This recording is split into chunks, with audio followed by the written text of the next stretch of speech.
বন্ধু নমস্কার। যতন খোলঙ্খা। কি হবে 2028-এর ত্রিপুরা বিধানসভা নির্বাচনে? বিরোধীরা কি বিজেপিকে চ্যালেঞ্জ দিতে পারবে, না ছিন্ন ভিন্ন হয়ে যাবে, নাকি বিরোধীরা এতটাই দুর্বল হয়ে যাবে এবং পরস্পরের বিরুদ্ধে লড়াই করবে যে বিজেপি একরকম ওয়াক ওভার পেয়ে আরো 5 বছরের জন্য ক্ষমতায় ফিরে আসবে? বিজেপিকে লড়াই দেওয়ার মতন, চ্যালেঞ্জ দেওয়ার মতন অবস্থায় কি 2018-র বিধানসভা নির্বাচনে ত্রিপুরা রাজ্যের বিরোধীরা থাকবে? সিপিএম এর দিকে যদি আমরা তাকাই, সিপিএম এর কাছে একটাই রাজ্য ছিল এতদিন দেশের মধ্যে, সেটা হলো কেরালা। 2011-তে পশ্চিমবঙ্গ হারিয়ে ফেলেছে, 2018-তে ত্রিপুরা হারিয়ে ফেলেছে। কেরালা ছিল সবে ধরনের নীলমণি, কিন্তু এবারের বিধানসভা নির্বাচনে দেখা গেছে সিপিএম কেরালাও হারিয়েছে। তার মানে এখন ভারতবর্ষের কোন রাজ্যে আর সিপিএম শাসন ক্ষমতায় নেই। এই অবস্থাতে সিপিএম কি আরো মুষড়ে পড়বে, না ঘুরে দাঁড়ানোর জন্য আবার লড়াইয়ের ময়দানে ফিরবে? কংগ্রেসের দিকে যদি আমরা তাকাই, কংগ্রেস কেরালাতে জিতেছে ঠিকই, কংগ্রেস আমাদের পার্শ্ববর্তী আসামে কিন্তু ক্ষমতায় আসতে পারেনি। পশ্চিমবঙ্গে যদি তৃণমূল ক্ষমতায় আসতো, তাহলে এই রাজ্যের বিরোধী নেতা কর্মীদের মনের মধ্যে একটা জোর আসতো। কারণ এইটা ফ্যাক্ট যে ত্রিপুরার একটা বিরাট অংশের রাজনৈতিক কর্মীরা মনে করেছিল যে বাংলাতে যদি বিজেপি হেরে যায়, তাহলে ত্রিপুরাতে তাদের পক্ষে লড়াই করাটা আরো সহজ হয়ে যাবে। কিন্তু যখন তারা দেখলো যে বিজেপি দুর্দান্ত রেজাল্ট করে বাংলার ক্ষমতায় এসেছে, তখন তাদের মনোবলে এটা ধাক্কা লাগতে পারে। আর এই রাজ্যের বিজেপি কর্মীদের মনোবলটা অনেকটাই বেড়ে গেছে। ফলে এর প্রভাব তো 2028-এর বিধানসভা নির্বাচনে পড়তে পারে, যদি তার আগে কোনো বড় রাজনৈতিক ঘটনা আমাদের দেশে না হয়। বড় রাজনৈতিক ঘটনা বলতে আমি বলছি, ধরুন উত্তরপ্রদেশের বিধানসভা নির্বাচনে যদি বিজেপি হেরে যায়, তাহলে 28-এর নির্বাচনের আগে যদি 27-এ বিজেপি হেরে যায় উত্তরপ্রদেশে, তাহলে তার একটা মানসিক প্রভাব তো পড়বেই। বিরোধীরা আবার তখন উজ্জীবিত হবে।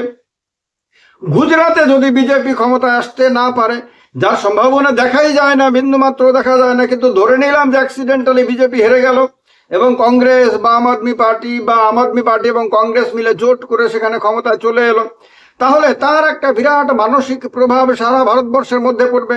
এবার কারোর মনে হতে পারে যে গুজরাট তো হিন্দুত্ববাদের গড় হয়ে গেছে, সেই গুজরাটে কিভাবে আপনার বিজেপির মতন হিন্দুত্ববাদী পার্টি হারতে পারে, যার প্রভাব হয়তো ত্রিপুরা রাজ্যের বিধানসভা নির্বাচনে 1 বছর পরে পড়বে। তাদের মনে করিয়ে দিই, ফৈজাবাদ, মানে যে ফৈজাবাদ লোকসভা কেন্দ্রের অন্তর্গত আপনার অযোধ্যা রয়েছে, যে অযোধ্যাতে রাম মন্দির তৈরি হয়েছে এবং রাম মন্দিরের উদ্বোধন লোকসভা নির্বাচনের আগে প্রধানমন্ত্রী নরেন্দ্র মোদী করেছিলেন, সেই অযোধ্যাতে পর্যন্ত, ফৈজাবাদে পর্যন্ত বিজেপি জিততে পারেনি। তো তার কারণে যদি অযোধ্যাতে পর্যন্ত না মানে হেরে যেতে পারে, তাহলে অন্য যে কোনো জায়গায় হারতে পারে। মমতা বন্দ্যোপাধ্যায় কোনো দিন ক্ষমতা হারাবেন এটা কেউ ভাবতে পেরেছিল? কিন্তু সেটাও সম্ভব হয়েছে। কংগ্রেস ভারতবর্ষের প্রায় সব জায়গাতে ক্ষমতায় ছিল, কংগ্রেস একদিন দুর্বল হবে কেউ ভাবতে পেরেছিল? ভাবতে পারেনি।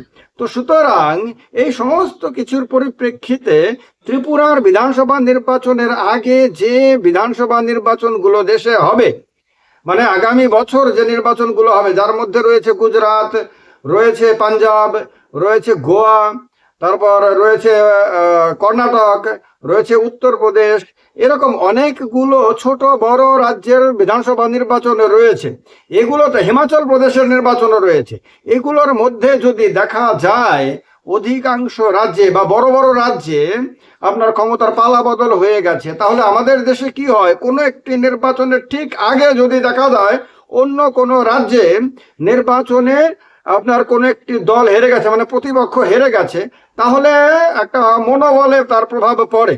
কারোর মনোবল বাড়ে, কারোর মনোবল কমে। তো এই রকম ত্রিপুরাতে নির্বাচন, যেহেতু ত্রিপুরা ছোট্ট রাজ্য, তুলনামূলকভাবে অর্থনৈতিকভাবে দুর্বল, রাজনৈতিকভাবেও দুর্বল, ত্রিপুরাতে কোনো দলে এরকম কেউ নাই যাকে জাতীয় স্তরে খুব প্রভাবশালী নেতা হিসেবে কেউ চেনে, এরকম কেউ নাই। যার কারণে ত্রিপুরার সবাই দিল্লির দিকে তাকিয়ে থাকে, দিল্লি নির্ভর। কংগ্রেসও দিল্লি নির্ভর, বিজেপিও দিল্লি নির্ভর। তো সব দলই যেখানে দিল্লি নির্ভর, একমাত্র তিপ্রামথা বাদ দিলে তিপ্রামথাও খানিকটা দিল্লি নির্ভরই হয়ে গেছে, খানিকটা বিজেপি নির্ভরই হয়ে গেছে বলে বারবার অভিযোগ করা হয়। সেই অবস্থাতে আপনার এখানে লড়াইটা কতটুকু মজবুত হবে সে নিয়ে একটা অনিশ্চয়তা তো ডেফিনেটলি রয়েছে। এবার বিরোধীরা কি এখানে জোট বাঁধবে? তারা কি এখন থেকেই সেই অভাবটা অনুভব করতে শুরু করেছে? তার জন্য কি তারা এখন থেকেই নিজেদের মধ্যে আলাপ আলোচনা করতে শুরু করেছে যে ভাই ভবিষ্যতে যে আসল লড়াইটা হবে বিধানসভাতে, সেই লড়াইটা একা কারোর পক্ষে সম্ভব হবে না লড়াইটাতে জেতা।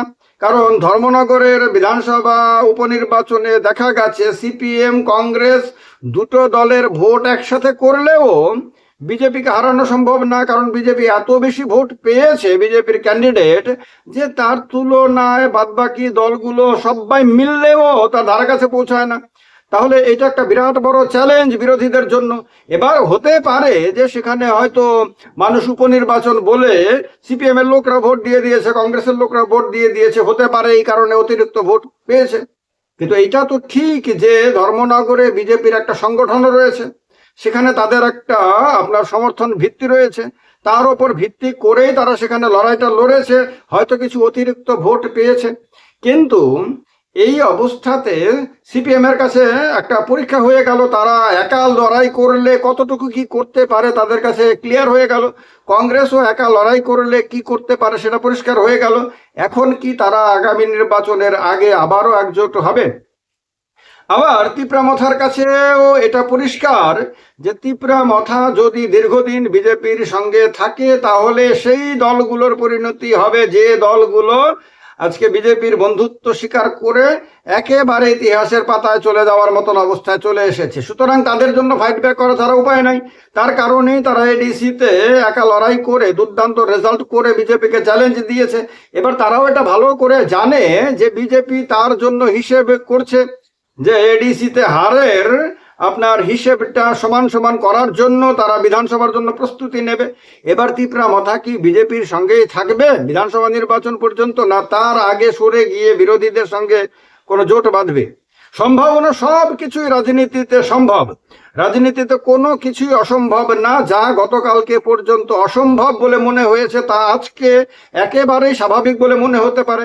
আজকের দিনে যা একেবারে অসম্ভব বলে মনে হচ্ছে তা আগামী দিনে একেবারেই সহজ এবং সম্ভব বলে মনে হতে পারে।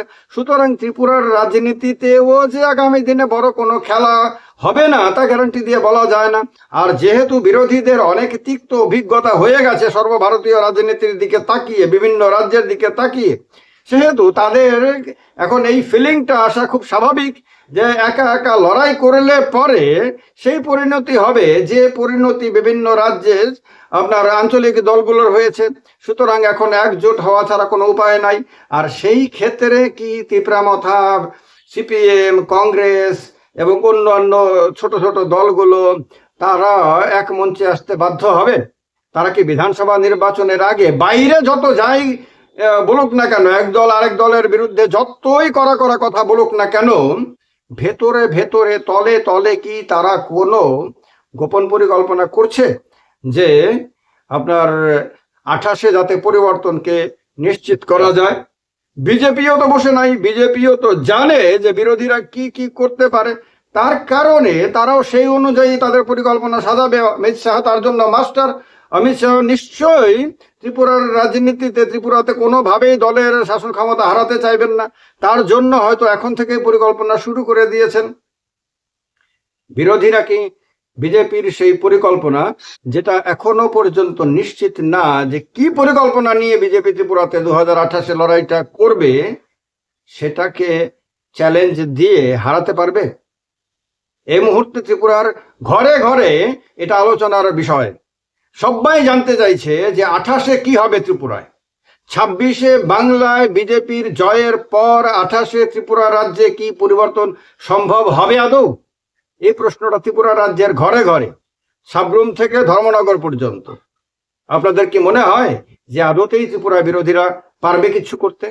জানাবেন। আর তার আগে বলে দিই, এই চ্যানেলের মেম্বার যারা হতে চান, কমেন্ট বক্সে এবং ডেসক্রিপশনে তার লিঙ্ক দেওয়া রয়েছে। ত্রিপুরা পলিটিক্যাল ক্লাব নামে একটা লেভেলে তৈরি করা হয়েছে, সেই লেভেলে জয়েন করে এই চ্যানেলের মেম্বার হওয়ার সুযোগ রয়েছে, চ্যানেলটাকে শক্ত করার জন্য, মজবুত করার জন্য, এবং সবাই একসাথে এসে এই চ্যানেলের সদস্য হিসেবে একটা কমিউনিটি করার জন্য। ভালো থাকবেন, যতন খুলুম খা, সবাইকে নমস্কার।